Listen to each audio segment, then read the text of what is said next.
Lipstick ইউজের কিছুক্ষণ পরে কি ঠোঁট থেকে চামড়া উঠে আসছে, অথবা ম্যাট লিপস্টিক ইউজের পরে সেটা কি কিছুক্ষণ পরে ক্র্যাক করছে, অথবা যে শেডটা তুমি পছন্দ করে কিনছো বাট সেটা লিপসে অ্যাপ্লাইয়ের পরে পারফেক্ট কালারটা তুমি পাচ্ছ না।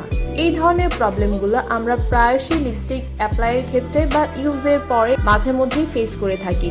তো আজকে আমি তোমাদের সাথে শেয়ার করব লিপস্টিক অ্যাপ্লাইয়ের পারফেক্ট 3টি টিপস, যা ফলো করলে তোমরা পারফেক্ট শার্প একটা লিপস্টিক লুক কিন্তু পেয়ে যাবে।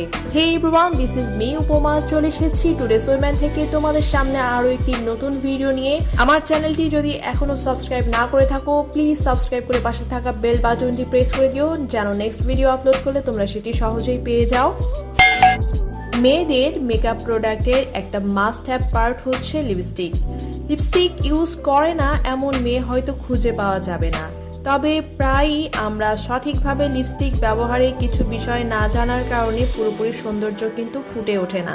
লিপস্টিক সঠিকভাবে অ্যাপ্লাইয়ের ফার্স্ট স্টেপ হচ্ছে স্ক্রাবিং অ্যান্ড ময়শ্চারাইজিং। মুখে যেমন আমি ফিজিক্যাল এক্সফোলিয়েট করতে নিষেধ করি বা আনইন্সপায়ার্ড করে থাকি, তেমনি আমি বলবো ঠোঁটেও কোনো ধরনের স্ক্রাবার ইউজ করা থেকে বিরত থাকতে। অনেক সময় দেখা যায় যে অনেকে বিভিন্ন ধরনের স্ক্রাবার তোমরা ঠোঁটে ইউজ করে থাকো, লাইক টুথপেস্ট অথবা চিনি দিয়ে খুব ঘষা মাজা করে থাকো ডেড সেলকে রিমুভ করার জন্য, বাট এতে কিন্তু আরও বেশি হিতে বিপরীত হতে পারে, কারণ ঠোঁটের স্কিনটা অনেক বেশি সেন্সিটিভ, নরম হয়ে থাকে।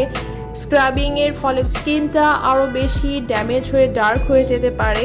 এই সমস্যা সমাধানের জন্য আমি যে টিপসটা অ্যাপ্লাই করি আমি তোমাদের সাথে শেয়ার করছি। এই টিপসটা ফলো করলে তোমরা অনেক বেশি হ্যাপি হয়ে যাবে, কথা দিচ্ছি। কেমিক্যাল এক্সফোলিয়েটর যখন মুখে ইউজ করো, সেটা হতে পারে তোমার টোনার অথবা সিরাম।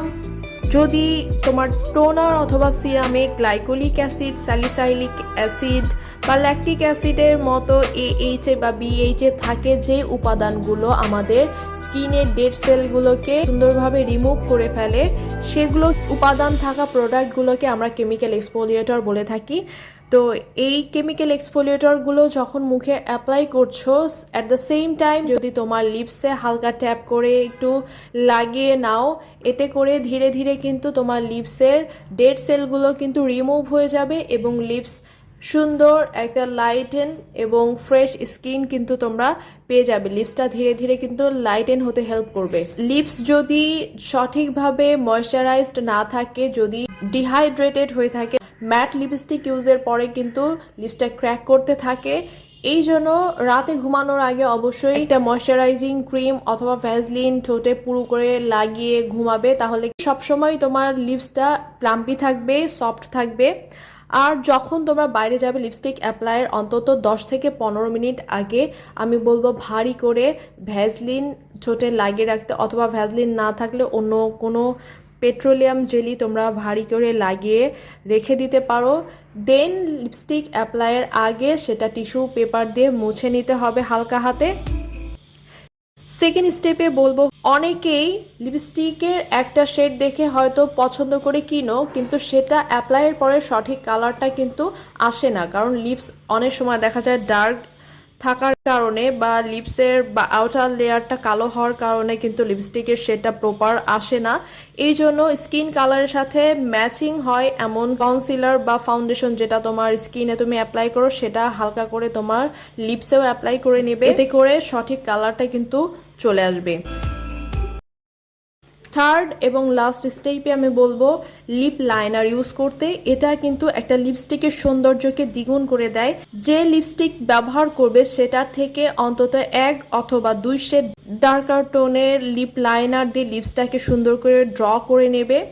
এতে একটা পারফেক্ট নেট অ্যান্ড ক্লিন এবং শার্প লিপস কিন্তু পাওয়া যাবে। এরপরে ট্রান্সলুসেন্ট পাউডার হালকা করে ঠোঁটে কিন্তু লাগিয়ে নিতে হবে এবং ব্রাশ দিয়ে মুছে ফেলতে হবে। তাতে করে লিপস্টিকটা কিন্তু লং লাস্টিং হবে এবং ঠোঁট শুকিয়ে যাবে না। তো এই ছিল আজকে লিপস্টিক অ্যাপ্লাই পারফেক্ট 3টি স্টেপ। আশা করছি তোমার অনেক বেশি হেল্পফুল হবে এবং ভালো লেগেছে। ভালো লাগলে একটা লাইক করে দিও। ভালো থেকো, সুস্থ থেকো, দেখা হবে নেক্সট কোনো ভিডিওতে। সে পর্যন্ত আল্লাহ হাফেজ।